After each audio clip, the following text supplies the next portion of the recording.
ठीक है, storm surge क्या होते हैं? सी लेवल का राइज होना। इसकी डिफरेंट रीजंस हो सकती हैं। ठीक है, सी लेवल यानी सी के अंदर वाटर लेवल का इंक्रीज होना, जो कि फिर इफेक्ट करता है आपके कोस्टल एरियाज को। तो इसकी डिफरेंट रीजंस हो सकती हैं। सबसे जो बड़ी रीजन है इसकी ट्रॉपिकल साइक्लोन्स हैं। ठीक है, अब ट्रॉपिकल साइक्लोन्स कल हमने पढ़ा था कि they are the systems of rotating winds. Low pressure area होता है इनसाइड अ ट्रॉपिकल साइक्लोन। अब जब एक ट्रॉपिकल साइक्लोन मूव करता है तो अपने साथ एक स्ट्रॉन्ग विंड सिस्टम और रेनफॉल सिस्टम लेके आता है। जैसे अब जरूर एक जो ट्रॉपिकल साइक्लोन, एक साइक्लोन जो होता है कोई एक छोटा सिस्टम नहीं होता विंड्स का। ये एक बहुत बड़ा सिस्टम होता है। मे बी ये पूरे कंट्री को कवर कर ले और सेवरल सेवरल डेज के लिए अपने उस इन्फ्लुएंस के अंडर रखे। हो सकता है ये एक किसी पूरे सिटी को कवर करे। ये एक बहुत बड़ा एक सिस्टम होता है, और जैसे जैसे ये किसी एरिया के ऊपर से गुजरता है ये अपने मॉइस्चर को इन फॉर्म ऑफ रेन ड्रॉप करता जाता है जब तक कि इसका पूरा मॉइस्चर खत्म नहीं हो जाता। इसी तरह से इसके अंदर क्योंकि कॉम्बिनेशन ऑफ विंड्स होती हैं, अंदर लो प्रेशर एरिया होता है जिसकी वजह से बहुत तेज हवाएं चलती हैं। जब ये ट्रॉपिकल साइक्लोन्स ये किसी कोस्टल एरियाज के पास पहुंचते हैं तो फिर क्या होता है, आपके विंड्स की वजह से वेव्स हाई होती हैं, जो टाइड्स होती हैं वो हाई होती हैं, क्योंकि ये आपकी जो विंड्स हैं ये आपका लो एटमॉस्फेरिक प्रेशर जो है it pushes the water towards the shore, जिसकी वजह से आपके कोस्टल एरियाज में फ्लडिंग होती है due to rise in the sea level. इसको हम कोस्टल फ्लडिंग बोलते हैं। तो स्टॉर्म सर्ज की डिफरेंट कॉजेस हो सकती हैं, as I earlier mention you, tropical cyclones और मॉनसून विंड्स। इसके इम्पैक्ट क्या होंगे? आपके coastal areas they would be flooded. अब बाकी सारे के सारे जो डैमेजेस हैं they are related to this point. Coastal areas अगर आपके उनमें फ्लड आएगा तो फिर आपके डैमेज टू इंफ्रास्ट्रक्चर, जिसमें सबसे ज्यादा जो डैमेज है वो आपका ट्रांसपोर्टेशन नेटवर्क और आपकी ट्रेड एक्टिविटीज को इफेक्ट होगा, क्योंकि आपकी हार्बर्स इफेक्ट होंगी इन दिस वे। ठीक है, एग्रीकल्चरल लॉसेस होंगे, water pollution, loss of biodiversity, जो कि आपके इससे रिवर फ्लडिंग से भी ये चीजें जो हैं ये होती हैं। लेकिन यहाँ पर स्पेसिफिकली जब आपने कोस्टल एरिया की बात करनी है तो उसमें ये पॉइंट्स आपने मेंशन करने हैं। मिटिगेशन एंड एडॉप्टेशन, हम कैसे इसको ओवरकम कर सकते हैं? ठीक है, और जो प्रॉब्लम आ चुका है, अगर एक हैजर्ड आ चुकी है तो उसके उससे उससे रिलेटेड जो उससे एसोसिएट करती प्रॉब्लम्स हैं उसको हम अडॉप्ट कैसे कर सकते हैं, लाइक हम कौन से तरीके वो इस्तेमाल करें कि इसके नुकसानात कम से कम हो। तो सबसे पहले तो गवर्नमेंट को कोस्टल प्रोटेक्शन मेजर्स लेनी चाहिए। ठीक है, आपकी सी वॉल्स को government should heighten to break the flow of water, to protect the coastal communities and infrastructure. फिर आपकी जो कंस्ट्रक्शन हो कोस्टल एरिया पे, it should be strong, it should be flood resistant construction. Agricultural activities अगर हो रही हैं तो क्लाइमेट रिजिलियंट एग्रीकल्चर होनी चाहिए। आपके जो सीड्स हैं जो आप ग्रो कर रहे हैं they should be resistant to such type of climatic hazards. ठीक है, तो ये हमारा टॉपिक था स्टॉर्म सर्जेस का। स्टॉर्म सर्ज एक्चुअली किस वजह से होते हैं? सी लेवल में जब राइज होता है वाटर। ठीक है, सी लेवल राइज होगा जब, तो आपकी कोस्टल फ्लडिंग होगी, और कोस्टल फ्लडिंग जो है वो फिर फर्दर इंपैक्ट करती है on different economic activities. Yes Areeba. Miss, जब वो हमसे कॉजेस पूछेंगे कोस्टल फ्लडिंग की, तो हम्म। हम सिर्फ ये लिखेंगे कि हाँ when हाँ rise in tide या something हाँ, leads आप to ऐसा भी कर rise in सकते sea हैं। level. आप इसमें ट्रॉपिकल साइक्लोन्स भी कर सकते हैं मेंशन। ठीक है, ट्रॉपिकल इसमें अगर cyclones rise in sea level. Tropical cyclones का जो विंड्स का पॉइंट लिखेंगे उसके अंदर हमने पूरा प्रोसेस एक्सप्लेन करना है कि कैसे इफ विंड्स देखें, एक राइज पूरी करती हैं. लाइन एग्जामिनर ने हमें दी होती है। इफ यू वांट तो आप एक सेंटेंस में लिख दो, इफ यू वांट तो वन वर्ड में लिख दो। जी. जब करेक्टरिस्टिक्स के क्वेश्चंस आते हैं, टू रीजंस पूछी जाती हैं, टू इम्पैक्ट्स पूछे जाते हैं, तो आपका कमांड वर्ड उस वक्त होता है स्टेट या नेम। तो उसमें no need of that much elaboration. Okay, next topic is very very easy topic. बहुत सारे बच्चे तो इस टॉपिक को एक दफा पढ़ के अंडरस्टैंड कर लेते हैं कि इसके अंदर क्या हो रहा है। River flooding.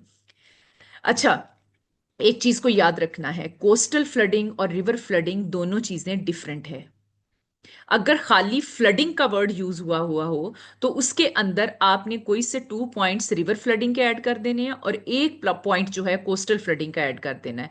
पूरे का पूरा रिवर फ्लडिंग पे नहीं लिखना, पूरे का पूरा कोस्टल फ्लडिंग पे नहीं लिखना। फॉर एग्जाम्पल, एग्जामिनर आपको क्वेश्चन देता है, explain reasons for the flood events in Pakistan, तो अब वो मेंशन तो नहीं कर रहा कि कोस्टल फ्लडिंग है या रिवर फ्लडिंग है, तो फिर आप 2 पॉइंट्स इसके अंदर मेंशन कर दें रिवर फ्लडिंग के रीजन के, और एक पॉइंट आप मेंशन कर दें कोस्टल फ्लडिंग के रीजन का। ठीक है। और अगर स्पेसिफिक हो आपका क्वेश्चन कोस्टल फ्लडिंग के लिए तो कोस्टल फ्लडिंग की रीजंस को डेवलप करें, अगर रिवर फ्लडिंग की रीजंस हैं तो फिर आप उसके अंदर कोस्टल को मेंशन नहीं कर सकते। तो बड़ी दो वजह हैं जो हम बार बार पढ़ रहे हैं। आपके रिवर के वॉल्यूम का हाई हो जाना, क्या रीजन है उसकी? Heavy monsoon rainfall in summer season and then snow melt, glacial ablation. In result of that river के अंदर वॉल्यूम ऑफ वाटर जो है it increases and it overflows and flooding is caused. ठीक है। फिर डिफॉरेस्टेशन, डिफॉरेस्टेशन में आपको पता है when there are trees on the surface of the mountains, तो आपकी जो ट्रीज हैं वो आपके वाटर की स्पीड को चेक करते हैं, वो सरफेस रन ऑफ को रिड्यूस करते हैं, बहुत सारा पानी खुद भी एब्जॉर्ब कर लेते हैं। ड्यू टू दैट जब डिफॉरेस्टेशन ज्यादा होती है तो फ्लडिंग ज्यादा होती है। ठीक है। Then poor drainage and infrastructure, हमारे पास कोई बड़े इस तरह के वाटर बॉडीज, सॉरी रेजर्वायर्स नहीं है, डैम्स नहीं है इतने ज्यादा पाकिस्तान में कि हम इतना जो पानी हमारा थ्रू फ्लडिंग वेस्ट होता है हम उसको स्टोर कर सकें। हमारे पास कुछ फ्यू डैम्स हैं जो जिनकी इतनी कैपेसिटी नहीं है कि जितना मेल्टिंग ऑफ ग्लेशियर्स और मॉनसून से हम वाटर रिसीव करते हैं उस सारे के सारे वाटर को रिजर्व कर सकें। ठीक है।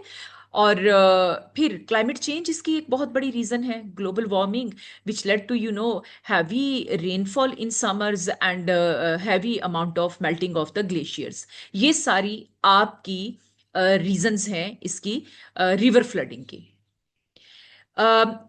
Characteristics of river flooding, flash flood, sudden अचानक जब कभी आपका अनएक्सपेक्टेडली आपका रिवर फ्लड करता है तो हम उसको फ्लैश फ्लड्स बोलते हैं। जिससे क्या होता है आपकी वाइड स्प्रेड डिस्ट्रक्शन होती है, लॉस ऑफ लाइफ। ठीक है। अब इसमें भी आपके प्राइमरी इंपैक्ट्स भी आ सकते हैं, सेकेंडरी इंपैक्ट्स भी आ सकते हैं। प्राइमरी इंपैक्ट्स में loss of infrastructure, loss of life. जी अरीबा।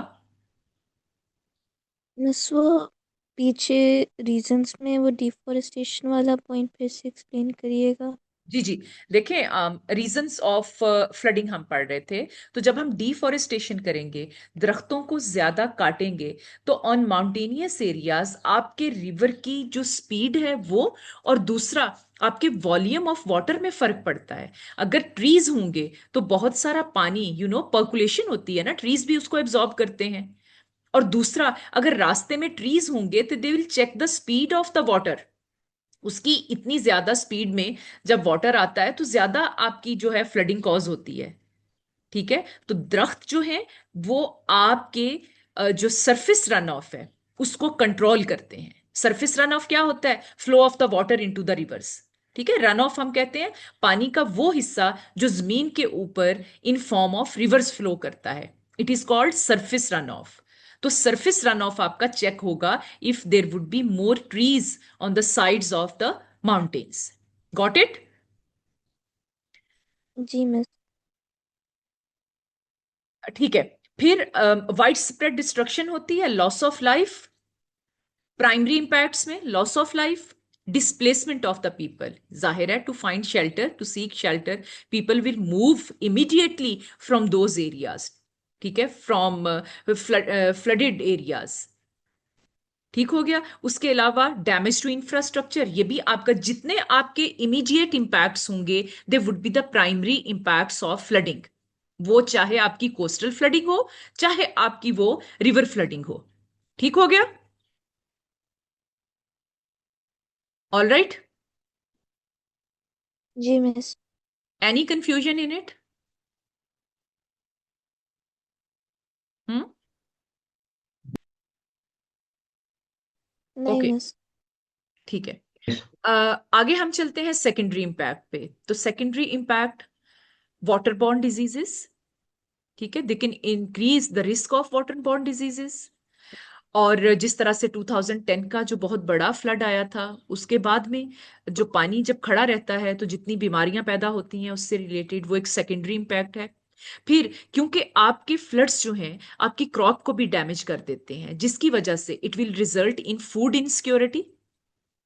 ठीक है, आप इसमें 2010 की एग्जांपल भी दे सकते हो, और रीसेंट 2000 जो हमारा 25 का फ्लड इवेंट है उसकी एग्जांपल भी दे सकते हो। लेकिन आपके पेपर में अक्सर 2010 के फ्लड को, जैसे कि आपका जो होता है वो अर्थक्वेक 2005 का एग्जाम्पल देते हैं, इस तरह से 2010 के फ्लड की भी एग्जाम्पल देते हैं।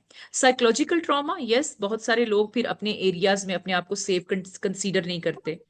ठीक है, और फिर इन्वायरमेंटल इम्पैक्ट्स जो है including soil halogen, water pollution, ये फिर आपके और ज्यादा प्रॉब्लम्स को क्रिएट करते हैं। ठीक है, फिर cost of the rehabilitation of those areas, burden on the economy, ये सारा इकोनॉमिक इम्पैक्ट्स के अंदर आएगा। ठीक है, फिर आप इसके अंदर पढ़ते हो responses of the national international governments, agencies and individual. This is the same topic as we have done for earthquakes. तो Pakistan meteorological department, PMD, it is playing a vital role in monitoring and predicting the weather patterns, ताकि timely हमें पता चल सके कि कौन से areas they are risky to flooding. ठीक है, और टाइमली हम उसकी मिटिगेशन जो है उसके कोई ना कोई मेजर्स अडॉप्ट कर सकें। फिर हमारी national disaster management authority, it coordinates disaster management efforts across the country, providing relief and rehabilitation support. If we look into the international responses, तो आपका यूनाइटेड नेशंस एनवायरनमेंट प्रोग्राम, ठीक है, जो कि in collaboration with the other countries around the world जो promote कर रहा है सस्टेनेबल डेवलपमेंट को, बिल्डिंग कैपेसिटीज को, और फ्लड रिसिलियंस जो एक्सिलरेशन है उसको। फिर फाइनेंशियल असिस्टेंस भी प्रोवाइड कर रहा है इन टर्म्स ऑफ एड। ठीक है, फंडिंग प्रोवाइड कर रहे हैं to support the flood affected areas and communities. फिर उसके बाद आपकी ह्यूमैनिटेरियन एड आ जाती है, जिसमें एजेंसीज आ जाती हैं, एनजीओज आ जाती हैं। रेड क्रॉस इसके अंदर आपका एक इदारा है जो कि पाकिस्तान को सपोर्ट कर रहा है in different type of hazards such as floods, by supporting the different types of things such as food, shelter and medical care. फिर टेक्निकल असिस्टेंस इन इदारों की यूनाइटेड नेशंस डेवलपमेंट प्रोग्राम, जो कि पाकिस्तान की गवर्नमेंट के साथ मिलके काम कर रहा है। जितनी भी ये फ्लड डिजास्टर्स हैं इनको रिड्यूस करने के लिए और इनके रिस्क को भी रिड्यूस करने के लिए। ठीक है, फॉर एग्जाम्पल 2010 का जो फ्लड था उसके अंदर पाकिस्तान को डिफरेंट ऑर्गेनाइजेशन से हमें फूड, शेल्टर और मेडिकल केयर मिली। ठीक है, फिर पाकिस्तान में जो ट्रॉपिकल साइक्लोन, जो लास्ट ट्रॉपिकल साइक्लोन था बिपरजॉय, उसके अंदर यूनाइटेड नेशंस ने और बाकी ऑर्गेनाइजेशंस ने पाकिस्तान को सपोर्ट प्रोवाइड की। अब इसका डेटा जो है वो आप एंटर कर सकते हैं बाय लुकिंग इनटू सम उसमें थोड़ी सी रिसर्च करके। ठीक है, फिर इंडिविजुअल्स के रिस्पॉन्सेज क्या होते हैं? ये वही रिस्पॉन्सेज हैं जो हमने पहले भी पढ़े हैं। हो सकता है ये इंडिविजुअल्स वहां के रहने वाले हों। ठीक है, ट्रॉपिकल साइक्लोन्स को भी हो सकते हैं, ट्रॉपिकल साइक्लोन्स और फ्लडिंग, इनके क्योंकि इम्पैक्ट सेम होते हैं तो एक ही तरह का इसके अंदर आपका आ सकता है रिस्पॉन्सेज। चैरिटेबल डोनेशंस आ सकती हैं। ठीक है, और इस तरह की चीजें हो सकती हैं। फिर कुछ वॉलंटियर पीपल जो हैं वॉलंटियरली यहाँ पर काम कर सकते हैं by providing different types of assistance. वहाँ पर जाके खुद काम कर सकते हैं उन एरियाज में, उन एरियाज को हेल्प प्रोवाइड कर सकते हैं। अगर उनके पास कुछ नहीं है इन टर्म्स ऑफ फाइनेंसेस, तो अपनी फिजिकल जो उनकी हेल्प है वो प्रोवाइड कर सकते हैं to rescue the people and to help other agencies for this cause. All right? जी बच्चों। जी मिस। फिर कम्युनिटी लेड इनिशिएटिव, यानी कोई एक किसी एरिया के लोग मिलके कोई काम करें। जैसे आपके स्कूल्स हैं, ये फंड्स इकट्ठे करते हैं अल खिदमत फाउंडेशन के लिए या डिफरेंट अदर जो आपके इदारे हैं उनके लिए। तो इसी तरह के चैरिटेबल काम जो हैं उनको किया जाता है, जो कि इंडिविजुअल लेवल पे होता है, लोग खुद करते हैं इसको और अपने लेवल पे अपना रिस्पॉन्स देते हैं इस तरह की किसी भी हैजर्ड को। देखें, कोई भी नेचुरल हैजर्ड है, वो अर्थक्वेक्स हैं, वो आपके ट्रॉपिकल साइक्लोन्स हैं, वो आपके फ्लड्स हैं, उसमें एग्जामिनर आपसे पूछता है कि आपकी गवर्नमेंट का क्या रिस्पॉन्स है, आपकी गवर्नमेंट कैसे टैकल करती है, कैसे ओवरकम करती है, कैसे उस सिचुएशन से निकलती है। ठीक है, तो डिफरेंट आपकी गवर्नमेंट के भी डिफरेंट इंस्टीट्यूशंस हैं, लाइक एनडीएम में, जो इस तरह से काम करते हैं, मेट्रोलॉजिकल डिपार्टमेंट्स हैं जो इससे रिलेटेड आपके काम करते हैं। ये आपकी गवर्नमेंट का रिस्पॉन्स है। जो मैं खुद इंडिविजुअली अपने तौर पे कुछ लोगों को अपने साथ मिला के काम कर रही हूं, वो मेरा इंडिविजुअल रिस्पॉन्स है। जो एनजीओज, पाकिस्तान में दो बड़ी मशहूर एनजीओज हैं, चीपा फाउंडेशन और उसके साथ आपकी है ईदी वेलफेयर, तो ये दोनों जो हैं ये भी चैरिटेबल काम करती हैं। किसी भी जगह पर इस तरह को कोई हैजर्ड हो तो ये फौरन पहुंचते हैं और इमीडिएटली इस चीज का बहुत इंपैक्ट आता है, एक पॉजिटिव इंपैक्ट आता है विक्टिम्स पे। ठीक है, और फिर इसी तरह से डिफरेंट आपके जो, अगर ऊपर के लेवल की बात की जाए, आपके मीडिया की बात की जाए, आपके टेलीविजन मीडिया की बात की जाए, तो लोग फिर जो है वो डिफरेंट टाइप के जो बेनिफिट कॉन्सर्ट्स हैं उनको ऑर्गेनाइज करते हैं, कल्चरल इवेंट्स करवाते हैं, जैसे आप लोग अपने स्कूल में ये बेक सेल्स करवाते हो। ठीक है, to collect funds for for some good purposes. Got it? देखें, अब आपसे यह भी पूछा जाता है कि गवर्नमेंट ऑफ पाकिस्तान ने किस हद तक अपनी मेजर्स को स्ट्रॉन्ग किया 2010 से लेके अब तक, क्या उसने? तो national disaster management authority, which has been working to improve early warning system and emergency responses, फिर rehabilitation efforts भी इसके जिम्मेदारी में है। फिर फ्लड कंट्रोल मेजर्स, गवर्नमेंट कुछ वेरियस टाइप के कुछ लॉज बना रही है, कुछ मेजर्स इंट्रोड्यूस करवा रही है, जिसमें कंस्ट्रक्शन ऑफ लिवीज, लिवीज हम किसको बोलते हैं? जो किनारे होते हैं रिवर्स के, ठीक है, उसके बैंक्स, उनको हाई अप करना, फ्लड वॉल्स बनाना।